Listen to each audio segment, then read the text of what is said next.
எசேக்கியேல் அதிகாரம் 13.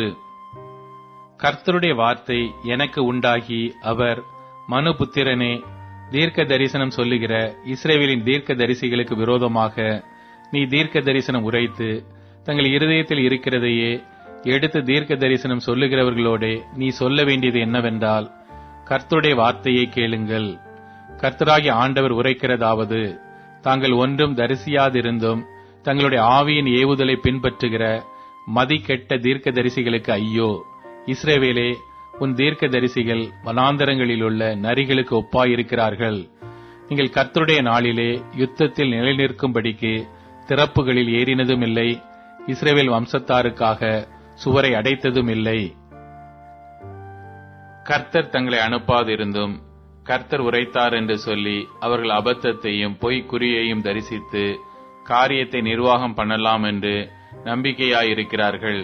நான் உரைக்காதிருந்தும் நீங்கள் கர்த்தர் உரைத்தார் என்று சொல்லும் போது அபத்தமான தரிசனையை தரிசித்து பொய்க்குறியை சொல்லுகிறீர்கள் அல்லவா? ஆகையால் கர்த்தராகிய ஆண்டவர் உரைக்கிறது என்னவென்றால், நீங்கள் அபத்தமானதை சொல்லி பொய்யானதை தரிசிக்கிறபடியினால் இதோ நான் உங்களுக்கு விரோதமானவர் என்று கர்த்தராகிய ஆண்டவர் சொல்லுகிறார். அபத்தமானதை தரிசித்து பொய்க்குறியை சொல்லுகிற தீர்க்க தரிசிகளுக்கு என் கை விரோதமாயிருக்கும். அவர்கள் என் ஜனத்தின் சங்கத்தில் இருப்பதும் இல்லை, இஸ்ரவேல் வம்சத்தாரின் அட்டவணையில் எழுதப்படுவதும் இல்லை, இஸ்ரவேல் தேசத்துக்குள் பிரவேசிப்பதும் இல்லை.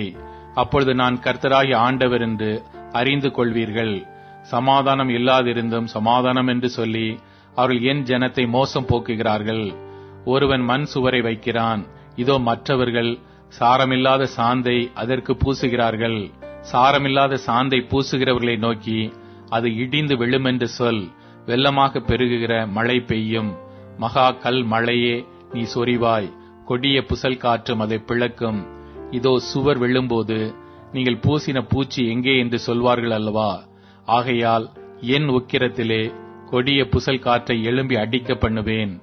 என் கோபத்திலே வெள்ளமாக அடிக்கிற மழையும் என் உக்கிரத்திலே நீர்மூலமாகத்தக்க பெருங்கல்மலையும் சொரியும் என்று கர்த்தராகிய ஆண்டவர் சொல்லுகிறார். அப்பொழுது நீங்கள் சாரமில்லாத சாந்தை பூசின சுவரை நான் இடித்து அதன் அஸ்திபாரம் திறந்து கிடக்கும்படி அதை தரையிலே விழப்பண்ணுவேன். உள்ளே இருக்கிற நீங்கள் நிர்மூலமாகும்படி அது விழும். அப்பொழுது நான் கர்த்தர் என்று அறிந்து கொள்வீர்கள். இப்படி சுவரிலும் அதற்கு சாரமில்லாத சாந்தை பூசினவர்களிலும் நான் என் உக்கிரத்தை தீர்த்து கொண்டு சுவரும் இல்லை, அதற்கு சாந்து பூசினவர்களும் இல்லை. எருசலேமை குறித்து தீர்க்க தரிசனம் சொல்லி சமாதானம் இல்லாதிருந்தும் சமாதானம் உண்டென்று தரிசனம் காண்கிற இஸ்ரவேலின் தீர்க்க தரிசிகள் இல்லாமற் போவார்கள் என்று உங்களுக்கு சொல்லுகிறேன் என்று கர்த்தராகிய ஆண்டவர் உரைக்கிறார். மனுபுத்திரனே, தங்களுடைய இருதயத்தில் இருக்கிறதையே எடுத்து தீர்க்க தரிசனம் சொல்லுகிற உன் ஜனத்தின் குமாரத்திகளுக்கு எதிராக உன் முகத்தை திருப்பி அவர்களுக்கு விரோதமாக தீர்க்க தரிசனம் உரைத்து சொல்ல வேண்டியது என்னவென்றால், ஆத்துமாக்களை வேட்டையாடும்படிக்கு சகல கைகளுக்கும் தழுவணைகளை தைத்து அந்தந்த வயதுள்ளவர்களுடைய தலைக்கும் தலையணைகளை உண்டு பண்ணுகிறவர்களுக்கு ஐயோ! நீங்கள் என் ஜனத்தின் ஆத்துமாக்களை வேட்டையாடி அவைகளை உங்களுக்கு உயிரோடை காப்பாற்றுவீர்களோ?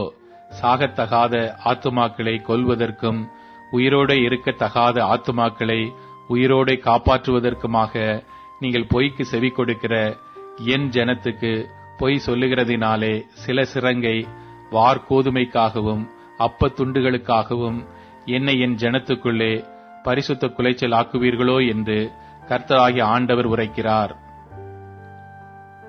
ஆகையால் கர்த்தராகிய ஆண்டவர் சொல்லுகிறது என்னவென்றால், இதோ நீங்கள் ஆத்துமாக்களை பறக்கடிக்கும்படி வேட்டையாடுகிற உங்கள் தழுவணைகளுக்கு விரோதமாக நான் வந்து அவைகளை உங்கள் புயங்களிலிருந்து பிடுங்கி கிழித்து நீங்கள் பறக்கடிக்க வேட்டையாடுகிற ஆத்துமாக்களை நான் விடுதலை பண்ணி உங்கள் தலையணைகளை கிழித்து என் ஜனத்தை உங்கள் கைகளுக்கு நீங்களாக்கி விடுவேன்.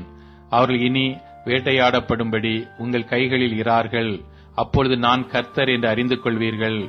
நான் சஞ்சலப்படுத்தாத நீதிமானின் இருதயத்தை நீங்கள் வீணாய் முறிய பண்ணினபடியினாலும் துன்மார்க்கன் தன் பொல்லாத வழியை விட்டு திரும்பவும் நான் அவனை உயிரோடே காக்கவும் கூடாதபடிக்கு நீங்கள் அவனுடைய கைகளை திடப்படுத்தினபடியினாலும் நீங்கள் இனி அபத்தமானதை தரிசிப்பதும் இல்லை, சாஸ்திரம் பார்ப்பதும் இல்லை. நான் என் ஜனத்தை உங்கள் கைகளுக்கு நீங்களாக்கி விடுவேன். அப்பொழுது நான் கர்த்தர் என்று அறிந்து கொள்வீர்கள் என்று சொல் என்றார்.